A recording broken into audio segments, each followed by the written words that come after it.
Alwal circle వెంకటాపురంలో 45 గజాలలో నిర్మించిన భవనాన్ని కూల్చివేతతో వివాదాస్పదంగా మారతాయి. ఎలాంటి అనుమతులు లేవంటూ జీహెచ్ఎంసీ అధికారులు కూల్చివేశారు. రోడ్డున పడ్డ కుటుంబ సభ్యులు అధికారులను ప్రాధేయపడ్డా ఫలితం లేకుండా పోయిందని ఆవేదన వ్యక్తం చేశారు.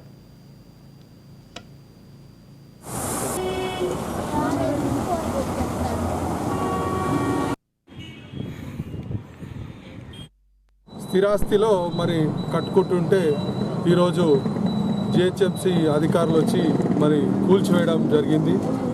మరి ఇంత చిన్నదానికి మరి కూల్చేయడంలో అర్థం ఏమున్నది నాకు అర్థం కాలేదు. ఇక్కడ పోలీసు వాళ్ళను విపరీతంగా 20-30 మంది పోలీసు వాళ్ళను పెట్టి మరి జబర్దస్తిగా ఇక్కడ కూల్చేస్తున్నారంటే మరి ఇప్పుడు ఈ ప్రభుత్వం కొత్తగా వచ్చిన ప్రభుత్వం మరి ప్రజలకి ఏం చేయాల్సి ఉన్నది, మరి ఇలాంటి ఎందుకు జరుగుతున్నాయి? మరి సోదరుడు దళితుడైనందుకు ఇబ్బందుల, అదే అగ్రవర్ణాలకైతే మరి చేయగలుగుతారా?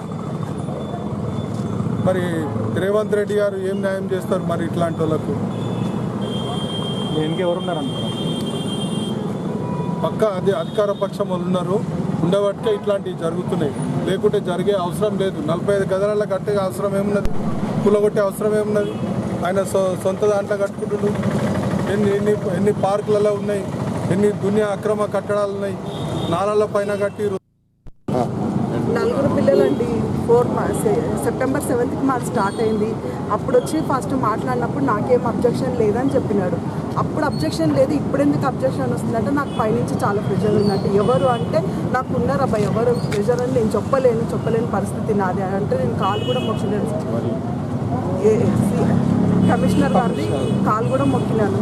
ప్లీజ్ సార్, మేము ఇట్లా కట్టుకుంటున్నాము, 4 పిల్లలు, మా పాప చూస్తే హార్ట్ పేషెంట్ ఉంది, ఆమెకు ఒంట్లో బాగుండదు అని అన్నప్పుడు సరే అని చెప్పినాడు. దాని తర్వాత ఇప్పుడు ఇంట్లో వచ్చి తీసుకొని కూలగొట్టడం మాకు అసలు ఏం అర్థం కాని పరిస్థితి.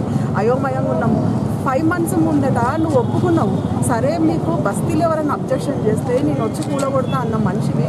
ఇప్పుడు మాకు బస్తీలో లెటర్ రాసినాం సార్, ఎవరికి అబ్జెక్షన్ లేదని కూడా ఇచ్చినాము. అందరు సంతకాలు పెట్టేసి ఆ లెటర్ అన్ని చూడట్లేడు ఆయన. అసలు ఏం ఫస్ట్ ఏమో బస్తీలో అబ్జెక్షన్ చేస్తే నేను కూలగొడతా, నాకేం ప్రాబ్లం లేదు అన్నాడు. ఇప్పుడేమో నాకు